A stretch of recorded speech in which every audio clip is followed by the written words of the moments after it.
नमस्कार, मैं सरिता सोनी और आप देख रहे हैं बुंदेलखंड की आवाज़। आज की कुछ खास खबरों को जानने के लिए आइए चलते हैं खबरों की ओर। केंद्रीय मंत्री ने हरी झंडी दिखाकर कोच 8 शटल को उरई सरसौकी स्टेशन के लिए किया रवाना। खबर जालन के कोच से है, जहां पूरे भारत की सबसे छोटी एकमात्र ट्रेन कोच 8 शटल को काफ़ी लंबे समय से उरई रेलवे स्टेशन तक बढ़ाए जाने की मांग चल रही थी, जिसको केंद्रीय राज्य मंत्री भानु प्रताप वर्मा के प्रयास से आज सरसौकी स्टेशन तक बढ़ा दिया गया है, जिसको केंद्रीय राज्य मंत्री ने विधिवत आज कोच में आयोजित कार्यक्रम के दौरान ट्रेन को हरी झंडी दिखाकर उरई सरसौकी स्टेशन के लिए रवाना किया। ट्रेन को रवाना करने से पूर्व आयोजित कार्यक्रम में केंद्रीय राज्य मंत्री भानु प्रताप वर्मा ने लोगों को संबोधित करते हुए कहा कि माननीय नरेंद्र मोदी और रेल मंत्री के निर्णय के द्वारा ही इस ट्रेन को सरसौकी तक बढ़ाया गया। इससे यहाँ के लोगों को बहुत लाभ होगा। उन्होंने कहा कि कोच 8 शटल का नाम बदलकर अब कोच सरसौकी कर दिया गया है, जो दिन में 4 फेरे लगाएगी, जिसमें 2 फेरे कोच सरसौकी तक और 2 फेरे कोच 8 तक लगाएंगे।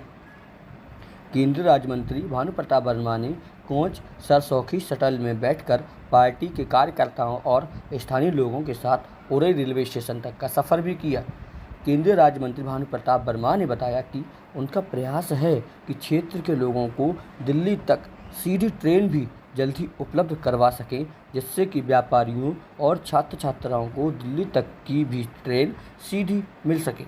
कोच 8 शटल को सरसौकी तक बढ़ाए जाने से जहां स्थानीय लोगों में खुशी का माहौल है, वहीं कोच के नगर पालिका से सबसे पहले तो मैं माननीय प्रधानमंत्री श्री नरेंद्र मोदी जी का तहे दिल से कोच की जनता की ओर से धन्यवाद प्रेषित करता हूं, और माननीय क्षेत्रीय सांसद श्री भानु प्रताप वर्मा जी का, जिनके अथक प्रयास से इस ट्रेन का एक्सटेंशन हुआ है।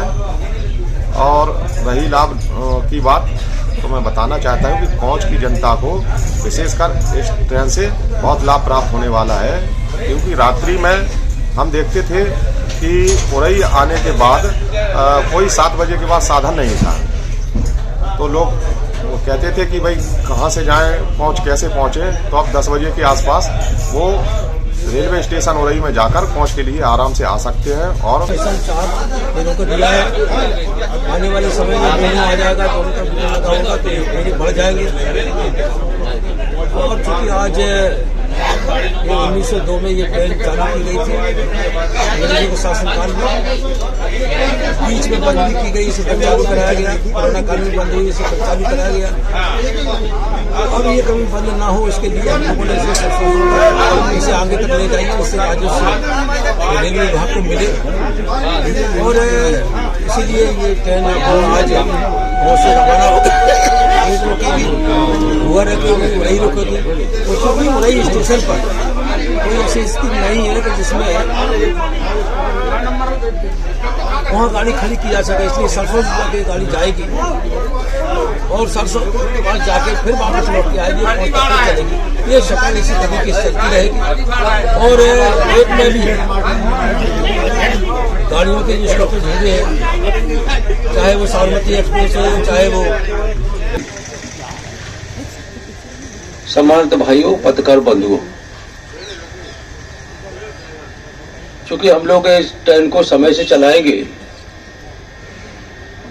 मुझे अच्छी तरह से याद है कि 1996 जब पहली बार मैं सांसद बना, वो बनने के बाद तुरंत बाद ही 97 में ये शटल बंद कर दी गई थी। ये शटल बंद रही। रामविलास पासवान जी उस समय रेल मंत्री जी थे। हम लोग प्रयास करते रहे कि शटल बंद ना हो किसी तरीके से। लोग चूंकि सांसद बना हूं और शटल बंद हो गई है, क्योंकि कई बार इस शटल को बंद करने के लिए अनौपचारिक रूप से ये आदेश भी हुआ कि यहाँ राजस्व की ज्यादा कमी आती है, सवारी मिलती नहीं है।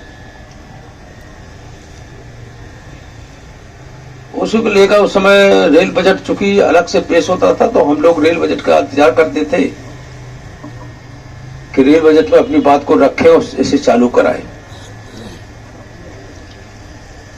क्योंकि कोच के कुछ पत्रकार, कुछ लोग कहते थे अरे भाई शटल बंद हो गई तो यही तख्त लगाइए और धरने पर बैठ जाइएगा।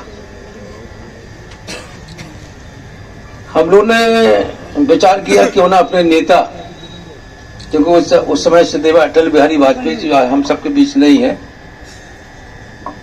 वो हम सबका नेतृत्व करते थे। हम लोग उनकी बात, अपने क्षेत्र की बात को लेके उनके पास गए। तो आदरणीय अटल जी को अपनी बात बताई। मैंने कोच की शटल है, ये 100 साल से आसपास ये शटल चल रही है और अभी बंद हो गई है और मैं पहली बार सांसद बना हूं और ये शटल को बंद कर दिया गया है। उसे चालू कराने के लिए हम लोग और कोच में लोग धरने पे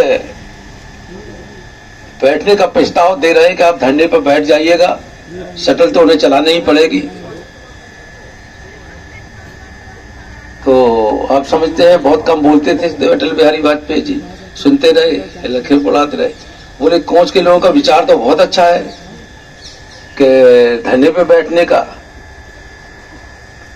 ठीक है सांसद जी, थोड़ा ये बताइएगा इस धरने पे बैठने के बाद तुम्हें उठाएगा कौन?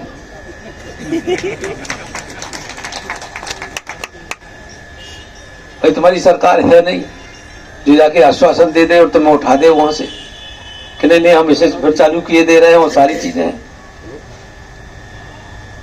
कह रहे जो कुछ भी हो आप अपनी लोकसभा में बात को रखिएगा।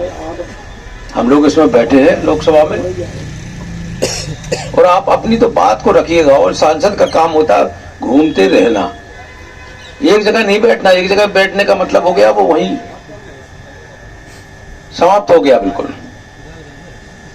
उन्हें धरना प्रदर्शन के लिए और लोग हैं तो वो लोग करें, अपने संगठन के लोग करें और लोग करें, लेकिन आपका काम है अपनी लोकसभा में अपनी बात को उठाना, सारी चीज उठाए। हमने लोकसभा में बात उठाई। बोलते बोलते रामविलास पासवान जी ने कहा आप क्या चाहते हैं? मैंने कहा हम तो ये चाहते हैं जो शटल बंद हो गई है वो शटल पुनः चालू हो जाए। और एक डब्बे की दोनों तरफ की एक गाड़ी यहां आने के लिए तैयार थी। मैंने कहा नहीं, जो पुरानी शटल थी वो पुरानी शटल चलाई जाए। लोकसभा में खड़े होकर उन्होंने उस बात को स्वीकार किया। उन्होंने कहा ठीक है हम ये गाड़ी को चालू करेंगे और फिर ये गाड़ी चालू हुई। गाड़ी चालू होने के बाद फिर हम लोगों को लगा आगे किसी न किसी तरीके से फिर ये तलबा लटकती रहेगी और ये शटल फिर बंद होने की स्थिति में आ जाएगी। हम लोग बार बार इस पे बोलते रहे। बीच में ये लान बहुत जर्जर हो गई थी। हम लोग बोल के पूरी लान एक टू कोच ये लान शिफ्टिंग की गई अच्छी तरीके से। लान को बदला गया, इलेक्ट्रिफिकेशन कराया गया। जब इलेक्ट्रिफिकेशन हो गया तो फिर यहाँ विंडो पे आरक्षण के लिए टिकट भी मिलना प्रारंभ हो गया। सारी चीजें हो गए। हम लोग लगा जब इतना हो गया तो अब ये गाड़ी स्थायी हो गई है और इस गाड़ी को थोड़ा बहुत और आगे चलना चाहिए। अभी बीच में कोरोना में फिर बंद कर दी। हम लोगों ने फिर कहा फिर चालू हो गई। लेकिन ये 8 कोच जाती थी तो किसी गाड़ियों को नहीं मिलाती थी, क्योंकि 8 में कोई ट्रेन ही नहीं रुकती थी। जब ट्रेन ही नहीं रुकती थी तो जाने का कोई मतलब ही नहीं था। हम लोग शाम के कभी कभार देखते थे गाड़ी आ रही है, उसमें 1 2 4 2 3 4 सवारी बैठी हैं, 4 डब्बे हैं, 4 सवारी बैठी हुई हैं, चली आ रही है आपसे। हम लोगों ने उस बात को